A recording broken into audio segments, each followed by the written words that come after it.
चला आजचा जो पॉईंट आहे तो आपण समजून घेण्या अगोदर काही मी इमेजेस तुम्हाला दाखवतोय. त्या इमेजेसवरून आपल्याला ते लक्षात येईल. जी काही फर्स्ट इमेज आहे त्या फर्स्ट इमेजमध्ये वॉटर स्पायडर जो आहे तो वॉटर ॲट रेस्ट जे आहे त्याच्यावरून वॉक करताना आपल्याला दिसेल, म्हणजे ज्यावरून तो इझिली चालू शकतो. ठीक आहे. सेकंड इमेज जी आहे त्याच्यात बघा पिन आहे ती एका वॉटर सरफेसवरती आपल्याला तरंगताना दिसते. त्यानंतर आपण हे सोप बबल्स जे आहे ते आपण तयार करतो. त्याचा जो काही शेप असतो तो स्पेरिकल दिसतो. त्यानंतर इथं आहे तो वॉटर ड्रॉपलेट आहे आणि यानंतर इथं आपल्याला दिसतंय ते पाणी आपण म्हणजे जे काय वॉटर आहे ते एका सरफेसवरती आपण ठेवलेलं आहे. तिथं आपल्याला ते वेगवेगळ्या शेप्समध्ये आपल्याला एकत्र आलेलं दिसतंय. आता हे सगळं जे काय आहे ते एक इंटरेस्टिंग प्रॉपर्टी आहे लिक्विडची, त्याला आपण म्हणतो सरफेस टेन्शन. त्या सरफेस टेन्शनचे हे एक्झाम्पल्स आहेत. आता हे सरफेस टेन्शन का पाहतोय आपण, तर आपल्याला फ्लुइड मेकॅनिक्स किंवा लुब्रिकंट्स किंवा डिटर्जंट्स अशा रिलेटेड जर स्टडी करायचं असेल तर आपल्याला सरफेस टेन्शन हे स्टडी करावं लागेल. आता या सरफेस टेन्शनला पाहत असताना आपण maximum times water at rest consider करतो, हे लक्षात असावं. हे सगळं जे काय होतंय या एक्झाम्पलमध्ये ते डिफरंट टाइप्स ऑफ फोर्सेस पण याच्यात आहेत, पण त्या डिफरंट टाइप्स ऑफ फोर्सेसचा सरफेस टेन्शन बरोबर कसं रिलेशन आहे तेच आपल्याला आजच्या लेक्चरमध्ये पाहायचं आहे. ठीक आहे. आता मी मगाशी बोलताना म्हटलो की जो काय सोप बबल किंवा स्पियर आहे, ड्रॉपलेट आहे, त्या ड्रॉपलेटचा जो शेप आहे तो स्पेरिकल दिसतोय आपल्याला. इथं सरफेस टेन्शनच्या प्रॉपर्टीमध्ये साधं सिंपल समजून घ्यायचं असेल तर लिक्विड सरफेस जे काय असतं ते नेहमी कॉम्प्रेस होऊन राहण्याचा प्रयत्न करतो. आता कॉम्प्रेस होतो म्हणजे काय होतं, तर इथं त्याचा दरवेळेस आपल्याला जर कॉम्प्रेस होताना पाहिलं तर फक्त स्पियरच होतो. स्पियर का होतो, तर कारण कुठल्याही अदर शेपपेक्षा स्पियरचा जो सरफेस एरिया आहे तो खूप स्मॉल कन्सिडर केला जातो. म्हणजे तुम्ही जर त्या ह्याचाच स्क्वेअर वगैरे कन्सिडर केला तर त्याचा सरफेस एरिया जास्त राहतो. म्हणून इथं आपल्याला जो काही लिक्विडचा किंवा वॉटर ड्रॉपलेट म्हटलं किंवा रेन ड्रॉपलेट्स जरी आपण कन्सिडर केले तरी ते सुद्धा आपल्याला स्पेरिकल फॉर्ममध्येच असलेले दिसतात, कारण तिथं स्पियरचा सरफेस एरिया कमी असतो. ठीक आहे. आता त्यानंतर आपल्याला हे पाहण्या अगोदर आपल्याला काही टर्म्स आहेत मॉलिक्युलर थेअरीमधल्या त्या समजून घ्यायच्यात. म्हणजे to understand surface tension or behaviour of liquid surface, ते पाहण्यासाठी आपल्याला काय करावं लागेल, अगोदर या काही कन्सेप्ट ज्या आहेत म्हणजे इंटरमॉलिक्युलर फोर्सेस वगैरे त्या पाहून घ्यावा लागेल. आता फर्स्ट जो त्यातला पॉईंट आहे तो आहे intermolecular forces. The forces between molecules is called intermolecular forces. आता याच्यात दोन फोर्सेस आहेत, म्हणजे there are two types of intermolecular forces. First one is a cohesive, second one is a adhesive. ठीक आहे. आता कोइझिव्हची डेफिनेशन पण दिली आहे बघा. द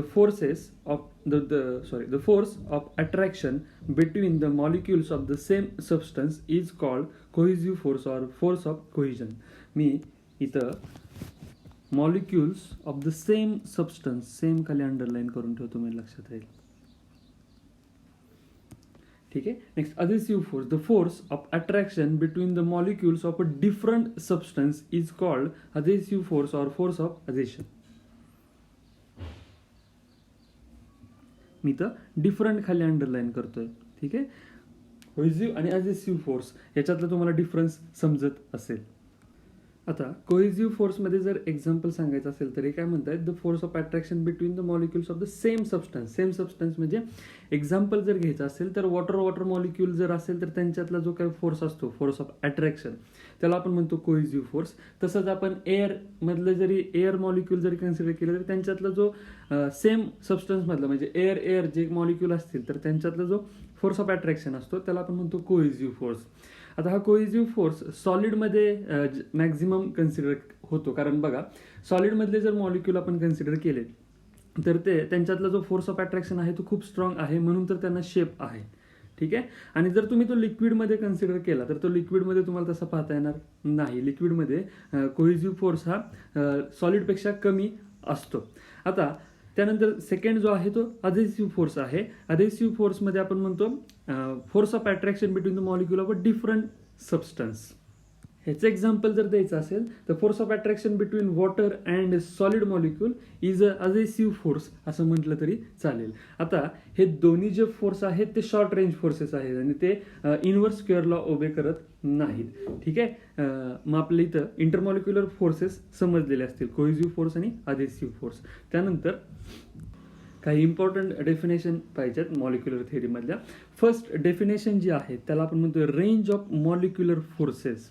आत्ता जे आपण फोर्स ऑफ अट्रॅक्शन पाहिलेलं होतं, कोहेसिव्ह आणि अधेसिव्ह फोर्स जे पाहिले होते त्यांचं रेंज आपल्याला सांगता आली पाहिजे. ती रेंज आपण या डेफिनेशनमध्ये सांगतोय बघा.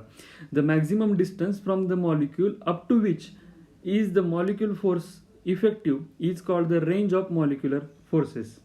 मी ते डेफिनेशन थोडीशी चेंज केली बघा. The maximum distance from the molecule up to which intermolecular forces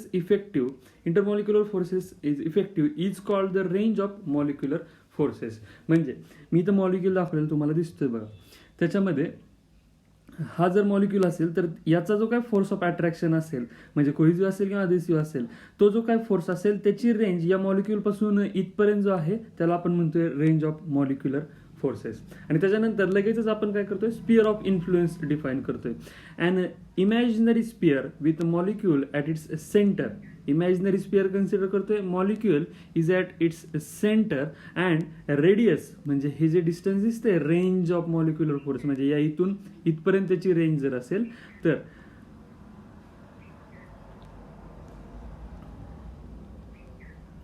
imaginary sphere with molecule at its center and radius equal to the molecular range is called the sphere of influence. म्हणजे आपण त्या मॉलिक्यूलला सेंटरला consider करतोय आणि त्या imaginary स्पियरचा जो काही radius आहे त्याला आपण म्हणतोय रेंज ऑफ मॉलिक्युलर फोर्स आणि त्या टोटल याला आपण म्हणतोय स्पियर ऑफ इन्फ्लुएन्स. ठीक आहे.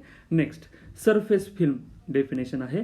The surface layer of liquid with a thickness equal to the range of intermolecular forces is called the surface film. आता या कंटेनरमध्ये जे काही मी लिक्विड घेतलेलं असेल त्या लिक्विडचं बघा, हा सरफेस लेअर असेल म्हणजे XY जो आहे तो सरफेस लेअर आहे. या सरफेस लेअर पासून ते काय म्हणतायत, thickness equal to the range of intermolecular forces. Range of intermolecular forces म्हणजे समजा हा मी C जर मॉलिक्यूल कन्सिडर केला तर हा त्याचा सेंटर असेल त्या स्पियर ऑफ इन्फ्लुएन्सचा, इमॅजिनरी स्पियर. त्या इमॅजिनरी स्पियरच्या सेंटरपासून त्याचा जो काय रेडियस असेल त्या रेडियसला आपण म्हणतोय रेंज ऑफ मॉलिक्युलर फोर्सेस. मग आपण सरफेस फिल्म डिफाईन करत असताना काय करतोय, मी लेअर कन्सिडर करतोय. त्या लेअर पासून रेंज इंटरमॉलिक्युलर फोर्सेसची जी काय रेंज आहे त्या रेंजला मी म्हणतोय सरफेस फिल्म. बघा लक्षात येते का मी काय म्हणतो, लक्षात आलं असेल. लेअर जी दिसते ती XY जी आहे ती लेअर आहे. तिथून मी सरफेस फिल्म डिफाईन करत असताना X', Y' जी आहे ना ती सरफेस फिल्म थिकनेस कन्सिडर करतोय. म्हणजे X' टू Y' याला मी फिल्म म्हणतोय. कसं म्हणतोय तर इथल्या मॉलिक्यूलची रेंज जिथपर्यंत आहे तिथपर्यंतचा जो सरफेस आहे त्याला मी म्हणतोय सरफेस फिल्म. आणि लास्ट डेफिनेशन जी आहे ती आहे free surface of a liquid. It is the surface of a fluid which does not experience any share stress.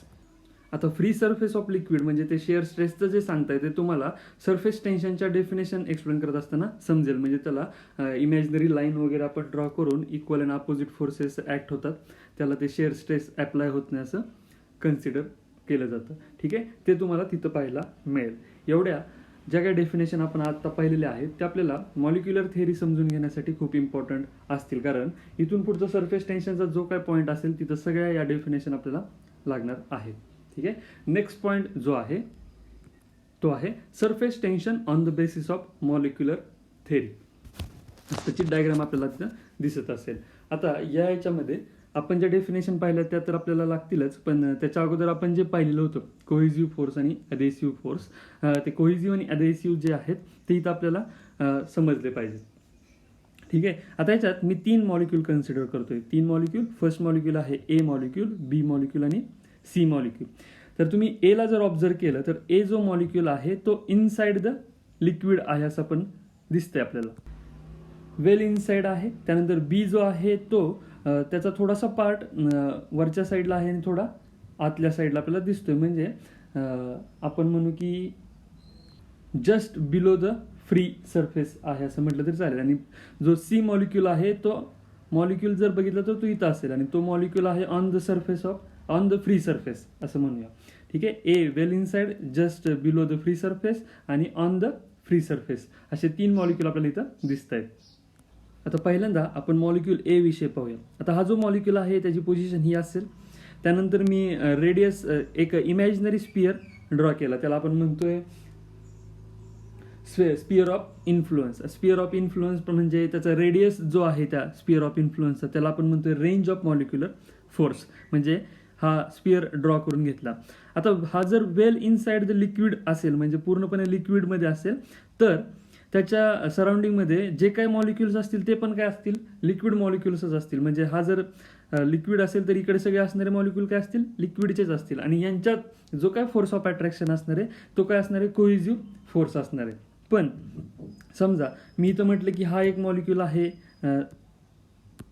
इथं मॉलिक्यूल दिसतोय आपल्याला, त्यानंतर इथं एक मॉलिक्यूल आहे, या दोघांमध्ये फोर्स ऑफ अट्रॅक्शन आहे. त्यानंतर इथं एक मॉलिक्यूल आहे, या दोघांमध्ये पण फोर्स ऑफ अट्रॅक्शन आहे. इकडे एक असेल, इथं एक असेल. असं बघितलं तर या ए मॉलिक्यूलच्या सराउंडिंगमध्ये म्हणजे या मॉलिक्यूलच्या सराउंडिंगमध्ये सगळ्या साईडने सेम मॉलिक्यूल्स असतील आणि सगळीकडून त्याला कोहिजिव्ह फोर्स असेल. आणि जर सगळीकडून कोहिजिव्ह फोर्स असेल तर त्याच्यावरचा जो काही नेट कोहिजिव्ह फोर्स असेल तो नेट कोहिजिव्ह फोर्स मी इथं काय म्हणेल, 0 आहे. का 0 आहे, कारण त्याला सगळ्या साईडने सेम अमाऊंटमध्ये फोर्स इथं मिळत असेल. म्हणून मॉलिक्यूल ए जो आहे त्याच्यावरचा जो काय फोर्स असेल कोहिजिव्ह फोर्स, तो नेट कोहिजिव्ह फोर्स आपण इथं म्हणतोय 0 आहे. आता बी पार्टिकलला जर आपण पाहिलं तर आपल्याला काय दिसतंय, समजा हा मॉलिक्यूल मी बी इथं, एक मिनिट, बी मॉलिक्यूल जर पाहिला तर तो बघा त्याचा जो काही स्पियर ऑफ इन्फ्लुअन्स आहे तो विदिन द सरफेस फिल्म, याला आपण म्हणतोय सरफेस फिल्म, म्हणजे सरफेस फिल्म मध्ये आहे and just below the free surface आहे and just below the free surface पण म्हणतोय आपण. आता just below the free surface म्हणत असताना इथं जर स्पियर ऑफ इन्फ्लुअन्स पाहिला तर याच्यात मॅक्झिमम जे काय पार्टिकल्स आहेत ते लिक्विड पार्टिकल्स असतील आणि वरती जो आपल्याला व्हाईट कलर दिसतोय त्या व्हाईट कलरमध्ये एअर पार्टिकल्स किंवा एअर मॉलिक्युल्स असतील. ते एअर मॉलिक्युल्सपेक्षा लिक्विड मॉलिक्यूल जे आहेत ते अमाऊंट वाईज जास्त असतील. म्हणजे पार्टिकल बी वरती सुद्धा जो काही कोहिजिव्ह फोर्स असेल due two molecules of a liquid, त्याच्यामुळं जर त्याच्यावरचा जर फोर्स नेट फोर्स बघितला तर तो डाऊनवर्ड डायरेक्शनने असणार आहे.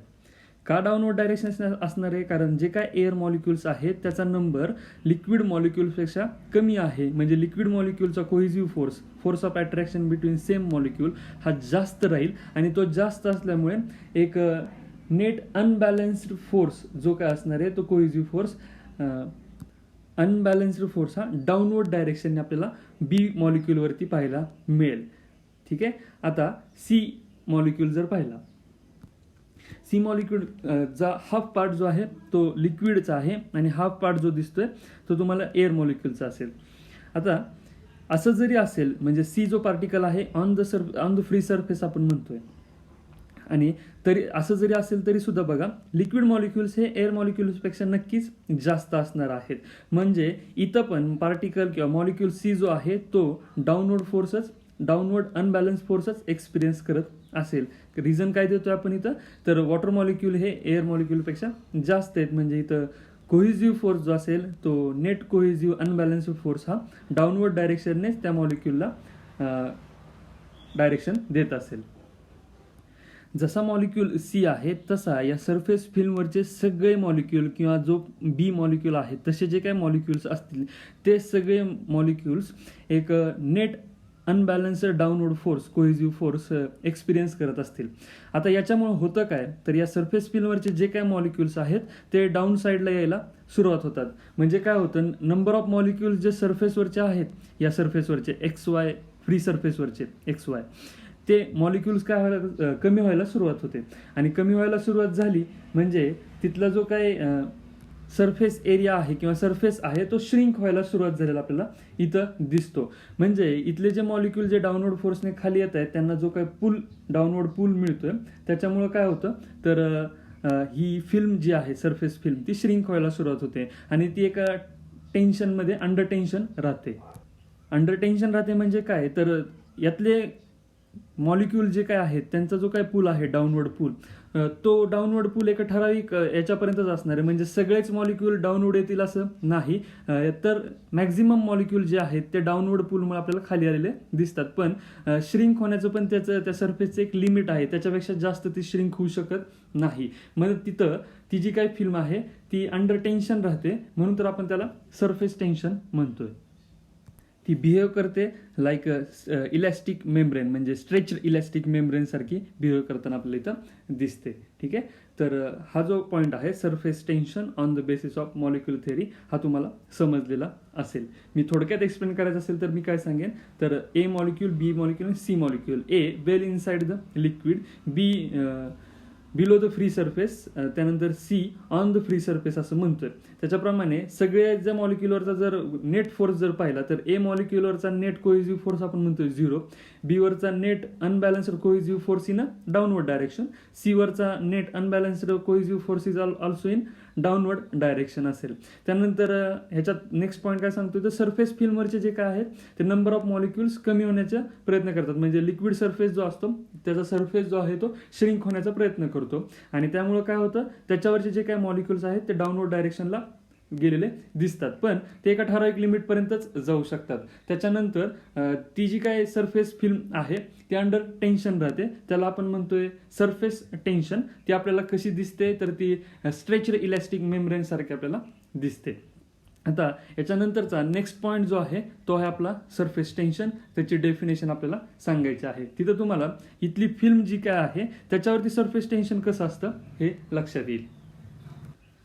आता याच ह्याच्यामध्ये मी तुम्हाला सरफेस एनर्जीच्या बाबतीत थोडंसं सांगतो. म्हणजे या सरफेस फिल्मवरती जे काही मॉलिक्युल्स आहेत ते मॉलिक्युल्स आपल्याला डाऊनवर्ड डायरेक्शनने जाताना दिसत आहेत. म्हणजे मी हे लिक्विड घेतलं आणि कुठल्या तरी दुसऱ्या वेसलमध्ये ठेवलं, त्याचा शेप हा थोडासा वेगळा असेल, तर तो काय करतो, लिक्विडची टेंडन्सी काय आहे, तर ही जी काही सरफेस फिल्म आहे याच्यावरचे जे काही मॉलिक्युल्स आहेत त्यांना डाऊनवर्ड पूल मिळतो.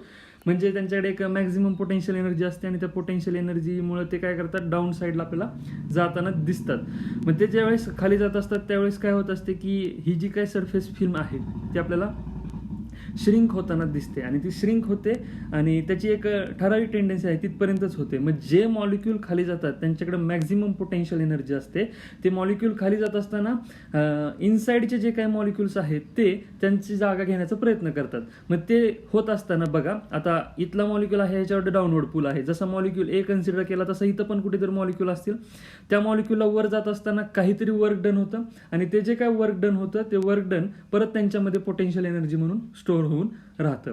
आणि ते जे पोटेन्शियल एनर्जीच्या फॉर्ममध्ये स्टोअर होतं ती जी काय एनर्जी असते ती मिनिमम पोटेन्शियल एनर्जी आहे. म्हणजे लिक्विडची किंवा कुठल्याही सबस्टन्सची आपण ॲबिलिटी किंवा टेंडन्सी जर पाहिली तर ती काय असते, तर मिनिमम पोटेन्शियल एनर्जी घेऊन ते थांबतात. त्याप्रमाणे जे काही इनसाइडचे मॉलिक्यूल आहेत ते ज्यावेळेस सरफेस फिल्मवरती येतात त्यावेळेस काहीतरी वर्क डन होतं अगेन्स्ट इनवर्ड फोर्स.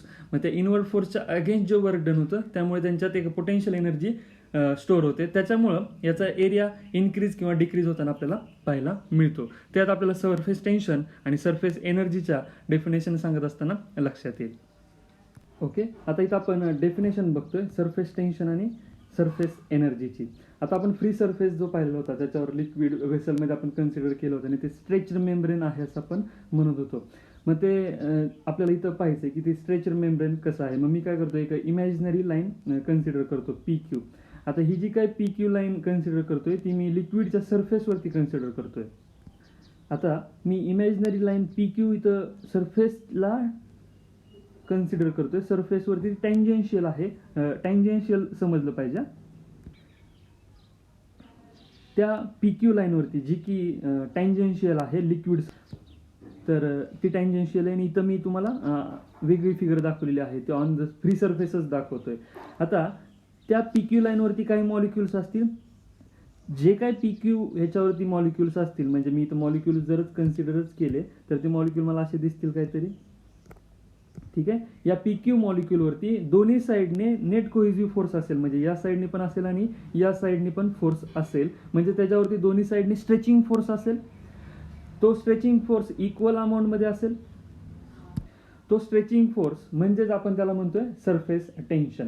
बघा आता म्हणजे या साईडने पण तो फोर्स आहे, या साईडने पण आहे. मग आता ह्याची डेफिनेशन जर सांगायची असेल, the force per unit length acting at right angle, म्हणजे हे जे फोर्स आहेत या पी क्यू इमॅजिनरी लाईनला कसे टेंजेन्शियल आहेत हे समजावा.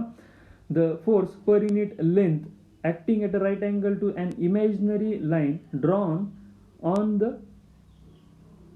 Free surface of liquid is called surface tension, अशी मी डेफिनेशन देतोय. ठीक आहे, मी इथं डेफिनेशन पण तुम्हाला देतो. डेफिनेशन इथं आपल्याला दिसत असेल. त्यानंतर आता जर मी लेंथ स्मॉल एल कन्सिडर केली असेल आणि force me capital F consider करत असेल, तर सरफेस टेन्शन जर मला द्यायचं असेल तर सरफेस टेन्शनचा फॉर्म्युला काय होईल, T is equal to force per unit length. हे जे काय असेल ते सरफेस टेन्शनचं इक्वेशन असेल, T is equal to F upon L.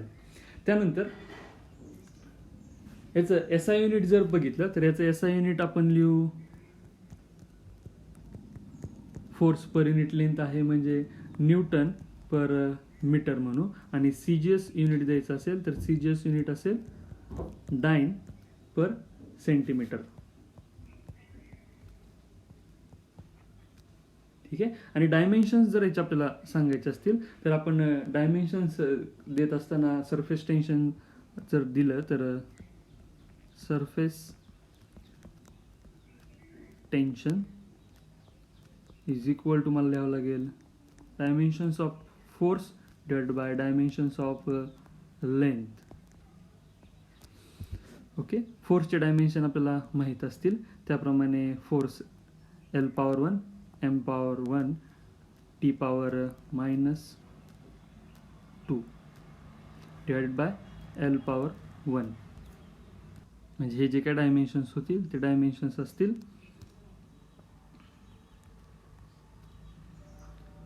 L power 0 M power 1 T power -2. Okay, इथं आपल्याला सरफेस टेन्शनचे डायमेन्शन्स मिळत असतील. नेक्स्ट जो पॉईंट आहे तो आहे सरफेस एनर्जी. ठीक आहे, नेक्स्ट आपल्याला सरफेस एनर्जी पाहायचं आहे. आता मगाशी एक्सप्लेन केल्याप्रमाणेच आपण जर पाहिलं तर या सरफेसवरचे जे काय सरफेस फिल्मवरचे जे काय मॉलिक्यूल आहे त्यांना इनवर्ड फोर्स मिळतोय. आता यांना इनवर्ड फोर्स मिळाला की त्यांना डाऊनवर्ड पूल मिळतोय, आणि डाऊनवर्ड पूल मिळाला की ते मॉलिक्यूल काय जात आहेत, इनसाइड जाताना आपल्याला दिसत असतील. आणि ते ज्यावेळेस मॉलिक्यूल डाऊनवर्ड जातात त्यावेळेस इनसाइडचा एखादा मॉलिक्यूल, म्हणजे इथं जर पाहिला आपण इथला इनसाइडचा एखादा मॉलिक्यूल त्याची जागा घेताना दिसतो. आणि हे सगळं होत असताना काहीतरी वर्क डन होतं अगेन्स्ट इनवर्ड फोर्स, म्हणजे इथला जो मॉलिक्यूल आहे त्याच्यावरती नेट कोहेसिव्ह फोर्स आहे. तो नेट कोहेसिव्ह फोर्स तसं पाहिलं तर 0 आहे, पण ज्यावेळेस हा मॉलिक्यूल डाऊनवर्डला येतो त्यावेळेस याची पोझिशन कोणतरी आपल्याला घेताना दिसतो, आणि त्यामुळे ते वर्क डन होतं. आणि त्या वर्क डन हे against the inward resultant force होतं. आणि ते वर्क डन जे आहे ते पोटेन्शियल एनर्जीच्या फॉर्ममध्ये त्या लिक्विड सरफेसवरती आपल्याला दिसतं. त्या सरफेस वरती आपल्याला पोटेन्शियल एनर्जी पाहायला मिळते. म्हणून इथं मी सरफेस एनर्जीची डेफिनेशन जर दिली तर ती मी लिहीन. ठीक आहे, the surface energy, the extra energy of a molecule in the surface layer is called surface tension. मी फॉर्म्युले परत लिहून ठेवतोय, टी आणि त्याचे dimension. Surface tension T is equal to आपण म्हटलं होतं की force per unit length, SI unit म्हणतोय आपण न्यूटन पर मीटर, आणि डायमेन्शन सांगितलेले होते L power 0 M power 1 T power -2. Okay, आणि हे होते सरफेस टेन्शनचे. एनर्जीचे बघायचे असतील तर एनर्जीचे डायमेन्शन्स तुम्हाला माहीत असावे. एनर्जीचे डायमेन्शन्स आपण देतो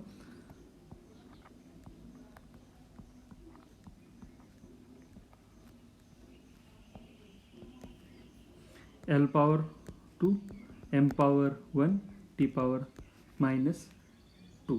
ठीक आहे, इथं आपलं सरफेस टेन्शन आणि सरफेस एनर्जी हे पण पॉईंट कव्हर झालेले आहेत. बुकमध्ये हा टेबल पण दिलेला आहे बघा, surface tension of some liquid at 20 degree Celsius आहे. हे लक्षात असावं, 20 डिग्री सेल्सिअसला आपण कन्सिडर करतो. इथं वॉटरचं जे काय सरफेस टेन्शन आहे ते म्हणतात 0.07, mercury 0.4, soap solution 0.02, glycerine 0.06. Application काय आहेत सरफेस टेन्शनचे, तर आपण ते टूथपेस्ट सुद्धा सरफेस टेन्शनचाच यूज केला जातो. त्यानंतर डिटर्जंट आहे, त्यात पण आपण डिटर्जंटमध्ये काय करतो, तर डिटर्जंट आपण पाण्यामध्ये घेतल्यानंतर तर याच्यामुळे एरिया ऑफ कॉन्टॅक्ट आपला वाढतो आणि त्याच्यामुळे क्लिनिंग ॲबिलिटी जी आहे सोप सोल्युशनची ती आपल्याला इन्क्रीज होताना दिसते. म्हणजे इथं बघा तुम्हाला दिसत असेल सोप सोल्युशनचं सरफेस टेन्शन खूप कमी आहे, 0.025 आपण म्हणतोय. ते आपण आता नेक्स्ट लेक्चरला पाहणार आहोत.